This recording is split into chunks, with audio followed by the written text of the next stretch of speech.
The PUPs are planning for a National Party Council meeting to take place over the weekend in Dangriga. And while those plans are being made, they have also found time to present questions for the government of Belize surrounding the recent incident where the Guatemalan naval vessel was lodged into the reef in Belize's waters. We have heard the account of what transpired from various factions, including the Belize Coast Guard, the Ministry of National Security, and the Ministry of Foreign Affairs. But the main opposition party is not satisfied in the least and have therefore sent out a release with questions that they would like the government to respond to. While the 4 questions posed in the PUP release have already been asked to officials by Love News, and while there were responses to those by senior government officials, spokespersons for the PUP on this issue, retired Major Lloyd Jones, says they are skeptical and in doubt. Well, I think that anybody would be alarmed or concerned or should be concerned when the armed forces of another country enters your territory. So from that perspective alone, it is cause for concern. Additionally, the fact that the vessel went aground, causing some environmental damage, is also cause for concern.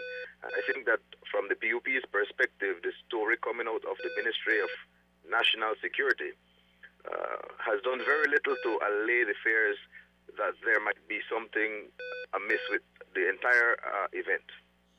Has the PUP done any kind of investigation of their own into what exactly may have happened?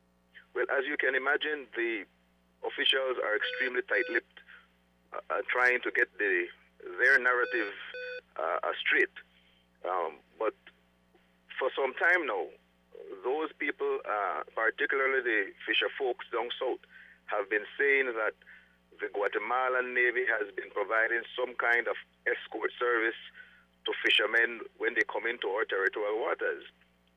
That seems to have been dismissed by the Ministry of National Security as nothing other than mischief. And the fact that this vessel went aground where it did might very well lend some credence to that story, that in fact they might have been patrolling as opposed to making a transit to Mexico. One of the 4 questions in the release is asking whether Guatemalan authorities had informed Belize of their intent to transit our territorial waters, and if so, when and to whom did they advise? The problem with the question is that our officials have told us that the vessel was traveling through international waters, but had drifted into our waters after experiencing mechanical difficulties. Retired Major Jones, however, doesn't find it credible. Well, that does not hold water from our perspective.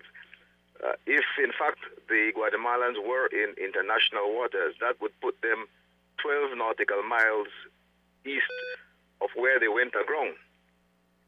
And if they had fallen into distress as they claimed they had, then why would they not alert the Belize Coast Guard and declaring a mayday, seeing that they had lost propulsion or steering, depending on whose story you believe? The prudent thing to do would have been to sound a mayday and ask the Belizean authorities for assistance. They did no such thing. Secondly, when the vessel lost power or steering, if we are to believe the official narrative, there was another vessel that was nearby, another Guatemalan naval vessel that was nearby. Why didn't that vessel take the distressed vessel under tow to prevent it from, one, entering Belize's territorial waters, and in particular preventing it from going aground at Glover's Reef? So something there is not correct, and like I said, we are not too certain that we can put any great credibility on the official narrative.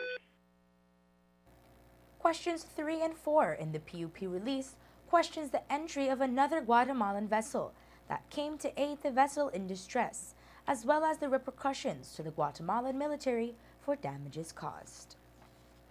Well, you see, this is where we see some holes in the story. It does not make sense that if two vessels are going on a voyage together and one falls into distress, that the other would not come to its aid. That's the first thing. We suspect that the vessel had gone aground. It was by itself. They then radioed to their headquarters, who then dispatched another vessel to come into our territorial waters in support of that vessel that had gone aground. So the question we want to know is, at what point, if at all, the government gave the authority for that other vessel to enter Belize's territorial waters? And that, I think, is an extremely serious matter, and it ought not to be taken lightly as the officials would have us believe. Well, under the Harbors and Merchant Shipping Act, there is a requirement to report any maritime casualty, and that comes with criminal penalties for any failure to do so. Under the Environmental Protection Act, there's also a requirement to report any damage done to the environment, and it is a strict liability clause where if you damage the environment, it does not matter how you damage the environment or why. If you damage the environment, you're required to meet the cost associated with the damage. We want to know how the government intends to treat this matter. And in fact, we're demanding that the government follows the law and that they ought not to give any special favors to the Guatemalans. Already it appears that they're giving special favors because they've allowed another Guatemalan vessel to remain in our territorial waters. They brought in a Guatemalan tugboat to pull the vessel off, when in fact we have tugs in Belize that are capable of doing that kind of work as well. So we are hoping and demanding actually that the government follows the law, particularly the Harbors and Merchant Shipping Act and the Environmental Protection Act. The Guatemalan vessel was removed at 11 a.m. on Saturday by a tugboat from Guatemala, and it was towed to Puerto Barrios, Guatemala. According to authorities, once the damage assessment has been conducted, fines will be levied on the Guatemalan military. It is to be noted that a warship has sovereign immunity and it cannot be detained.